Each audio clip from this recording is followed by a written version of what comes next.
Binalakan kami ni Bino. Praise Yahweh! Hallelujah! Hallelujah! Praise Yahweh! So, tayo po ay dadako na sa pagbabasa ng mabuting balita.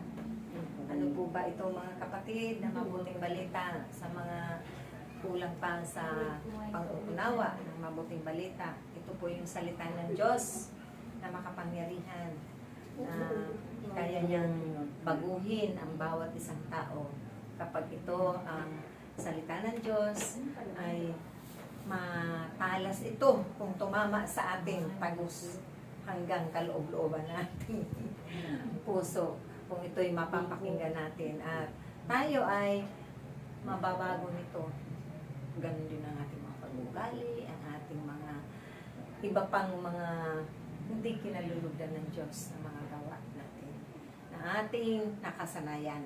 Pero ito ang magbabago at magbibigay pag-asa upang tayo ay makamit natin ang bagong buhay sa piling ng ating Panginoon. So, akin ang tatawagin ang magbabasa ng mabuting balita. Walang lilit iba, Inang Tess. Masitayo.